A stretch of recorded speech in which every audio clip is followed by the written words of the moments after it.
So now let's talk about CSS naming. In our example, we really have two sections here. We have a div that represents the main part of our page, and then we have this div that represents the footer. And so in order to style them, we can actually give them names, or what they refer to them as IDs. And I'm just going to call this an ID main, and then go down for the footer and do the same thing, and just call it a footer. When styling these, we can use a specific type of selector called an ID selector. Now, the idea behind ID is very important in that it assumes there's only going to be one per page. And so this type of selector using the ID should be on large pieces of your page that are only going to exist once. And so we specify the selector by starting with the pound symbol and then giving the name. So I'll have a section for main and then a section for footer. So here we can go ahead and describe what we want for each of these.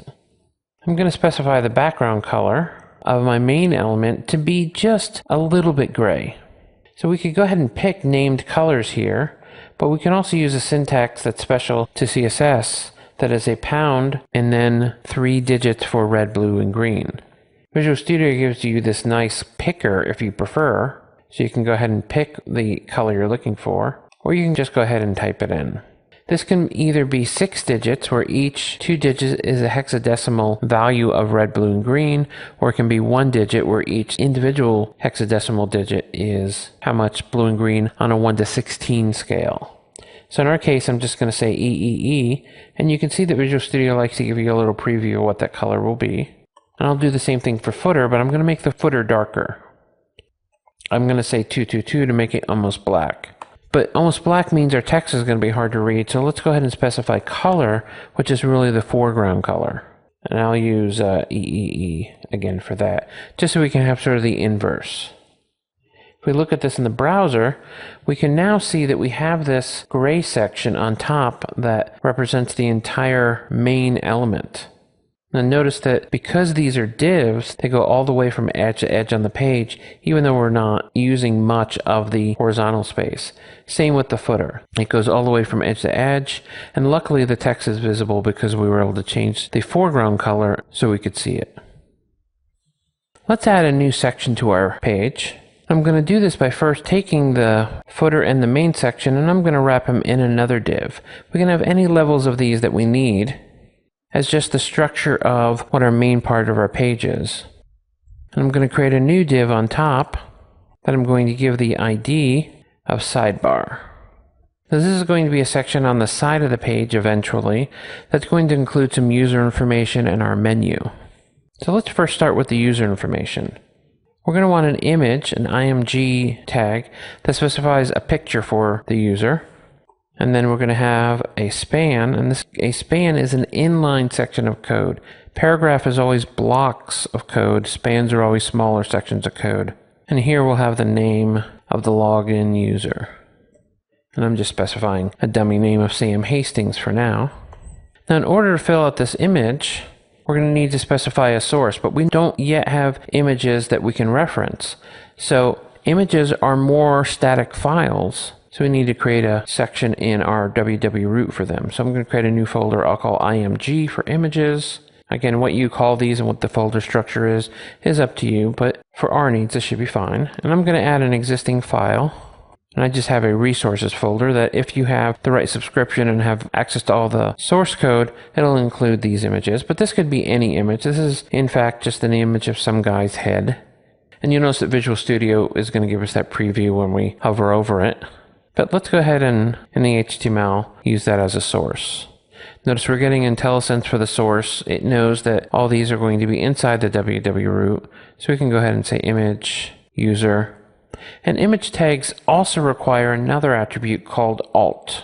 Alt is the alternative description of the image. Not everybody that uses the web can see. And so for people using screen readers, this alt becomes pretty important. So it's a required element of image, and I really encourage you to fill it out. And I'll just call that headshot for now. And so we'd like to style this image. This image might be too big in some cases. We might not have control over how big of an image we have stored for each user.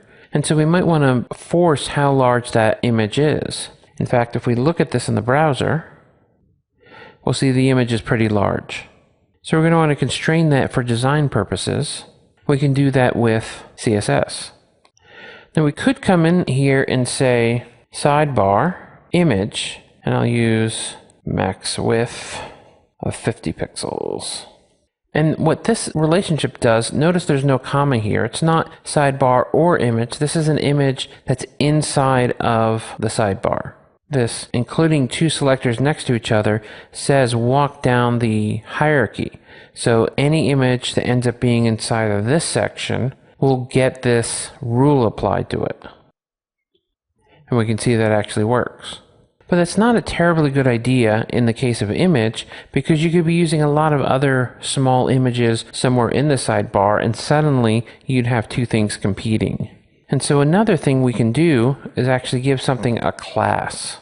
Because there may be more than one of these on a page, remember ID specifies an individual object on a page. A class says, this is going to be a class of objects that are on the page, but I want to use my own naming. So I'll call this the class of headshot. So instead of using the sidebar and image, we're going to actually use that class. And class selectors start with a period. And so now that we can specify anything on the page that is a headshot with its own properties. And we can see it still works. Let's go ahead and create our menu after the image and the span, and we're going to use something called a list. Now there's two types of lists. There's unordered lists, which are ULs, and then there's ordered lists, which are OLs. Ordered lists are for numbered lists. 1, 2, 3, 4, 5, etc. Whereas an unordered list is like a bulleted list. So we're going to use an unordered list for now. And both type of lists take something called an LI, which is a list item. This is something that's going to be shown as an individual item in the list. And so I'm going to create pages to go to. So let's just start with 3 simple pages: home, about, and contact. 3 pages that most websites have. In the case of these, I want to actually have these as hyperlinks. I want people to be able to click on them and go places, so I'm going to use what's called an anchor tag. An anchor tag is one that starts with an A and then has an href for where clicking of that should go. Because we don't really have our website structure yet, I'm just going to put a pound in there for now so that we can click on them, but they won't go anywhere. And I'll do the same for each of these 3. Do a little editor inheritance to copy the tags in. And when we watch the page now, we can see that we have our menu as a bulleted list. Now we might want to change the way this looks. First thing I'll do is say that this unordered list, I want to give it a special name. So I'm going to give it a class of menu. So that if we have multiple menus on a page, we can use the same set of rules for it. So back in the CSS, I'll create a menu class for the entire unordered list. And in our case, we'll just make the font a little smaller since it's not crucial that someone can see it as well as they can the regular content. And if we look at this now, we'll see that the size of each of these elements is a little smaller. And what we might also want to do is specify for menu that each of the list items should get rid of their bullet object. We can do that with list style type as being none. You could also change it to a disk or a dash or whatever you want. But in our case, we actually want to get rid of those bullet points and make it look more like a menu. And again, because this doesn't have a comma, this is saying all the list items inside of the menu. So for in the menu, we're going to find all the li objects inside of it and specify their list type. There, the bullet points go away. We might actually want to have one more, a class that we could add and apply to the menu item. Here in the menu, we know that we're on our home page, so let's go ahead and add a class to just the first one of these called active. What you call these doesn't matter. I'm not using any conventional or standard ones. I just want them to be descriptive so people reading the HTML can make sense of it. In our case, I want active to be the active page we're on, and then I could use CSS to style it differently. Again, I'm still going to be menu, still li, but in this case, it's going to be the active list item. And all I'll do here is say font, weight, bold. And refresh it, and notice that home isn't bold. It should have actually grabbed this home as the wrong one, and the reason it didn't is because of this nature of the way that selectors work. And I really want you to understand this. So I told you that li after menu with a space after it meant all list items inside of menu. Well, the same thing is happening here. This is saying list items, any children of list items that have active applied to them, make them bold. So if the anchor tag had the class here, it probably would work, but we really want to apply it to a class that is the same element as the li. And the trick there is to not include the space. This is effectively saying only match this to LIs who have the class active, not who have an object inside of them that is active.